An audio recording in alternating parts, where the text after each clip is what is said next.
Bem-vindos ao nosso podcast diário. Sua audiência é nossa maior motivação.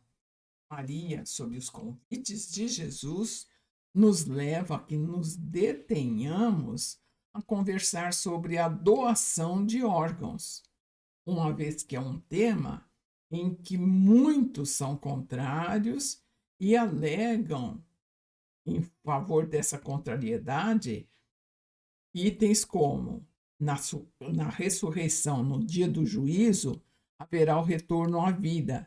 Aí a necessidade de se preservarem os órgãos e tecidos.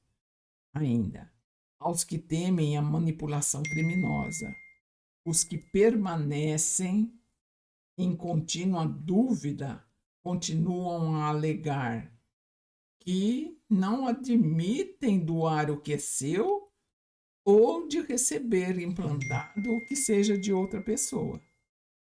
Medo da dor, da morte, presenciando a retirada, receio de alterar o perispírito, isso mais em relação aos espíritas. E no decorrer das nossas reflexões, nós vamos ver que serão oferecidos raciocínios, os quais cada um de nós precisa se trabalhar de uma forma de entender que a retirada de órgãos e tecidos e partes só poderá ser efetuada no corpo em pessoas já na morte encefálica.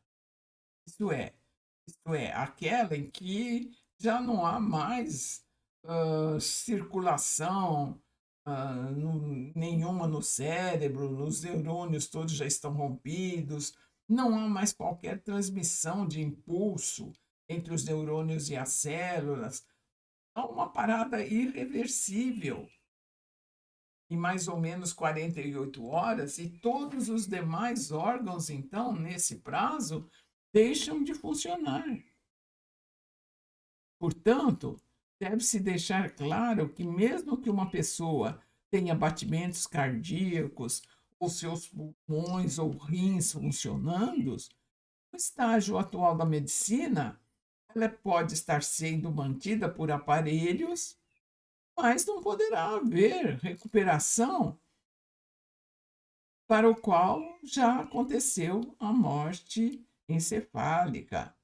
No diagnóstico a ser confirmado por critérios médicos e tecnológicos definidos pelo Conselho Regional de Medicina, no qual até o especialista em neurologia tem que dar o seu laudo, certo? Então, a morte encefálica, toda a atividade do tronco cerebral, dos hemisférios cerebrais, cerebelo, tudo mais, já acabou. E essa atividade, então, constatada, o corpo já não sofre mais nada do que vai ali ser retirado. Tanto a doação de órgãos e tecidos só será feita pelas partes que forem autorizadas a serem e vão ser aplicados todos os testes de diagnósticos de afecções, principalmente em relação ao sangue, para dar qualquer prognóstico de uma doença incurável, HIV, hepatite, chagas, etc., que poderiam ser letais para o receptor. Então, remover tecidos, órgãos ou partes do corpo de uma pessoa ou cadáver em desacordo a essas disposições de lei é crime e podem causar um sério problema no receptor. E cadáver do qual é retirado os órgãos, ele é recomposto e é devolvido à família num aspecto totalmente condigno. Então, essas reflexões assim sobre esses aspectos éticos, embora estejamos passando rapidamente, eles tranquilizam, esclarecendo os cuidados e o respeito para com o corpo. E aí tem aquelas outras questões. Ai, será que o espírito pôde se desligar do corpo físico? O espírito sente dor, sente sofrimento, a falta do órgão, do tecido que foi retirado. Quando ele vier numa próxima encarnação, considerando-se que o perispírito é matriz, haveria lesões, anomalias no próximo corpo? Poderia um espírito que teve os seus órgãos transplantados à revelia tornar-se um obsessor do transplantado? O receptor se sentirá impregnado dos sentimentos do doador? Então, veja bem, nós precisamos refletir que tudo isso faz parte de todo um processo de reeducação nosso e não esquecer de estudar a questão 155 de O Livro dos Espíritos, quando eles nos ensinam os processos da separação da alma e do corpo na desencarnação, exatamente nos levando a entender que a morte só ocorreu porque houve um total esgotamento da vitalidade orgânica. A alma não sente nenhuma dor, tudo vai se desligando. Estudemos o céu e o inferno, estudando-se ali o passamento, no qual aprendemos que o fluido espiritual só pouco a pouco se desprende de todos os órgãos.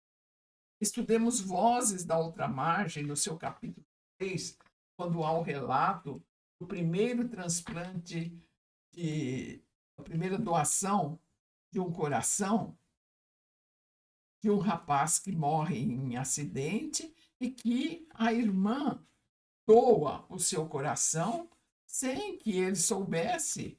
E o que acontece quando ele é posto a par dessa decisão da irmã? Então, precisamos lições da sabedoria, no qual a doutora Marlene Nobre fala sobre doações de córnea, das repercussões perispirituais. Então, o espírita precisa ler, precisa estudar exatamente para formar evolução em dois mundos, inclusive. André Luiz fala, se refere à cultura dos tecidos e da importância que nós precisamos voltar a ter, ou a ter se ainda não temos, da formação de uma consciência, tanto doadora como receptora. Uma vez que as duas situações são muito, muito, muito importantes. A doutrina espírita apoia, incentiva a doação de órgãos e tecidos para fins de transplante, porque entende como um supremo ato de amor. Deve, porém, ser espontânea, movida pelo sentimento de caridade, lembrando aqui Paulo quando ensina: de nada adianta doar o próprio corpo para ser queimado na fogueira se não tiver a caridade, sentido íntimo de beneficiar o outro. Então, doar é dar-se no ato de dar. Doar representa desprendimento, altruísmo e solidariedade. Doar significa dar de si nas atitudes do amor. Nós ficamos aqui. Até o nosso próximo episódio. Que Maria nos abençoe e guarde a todos.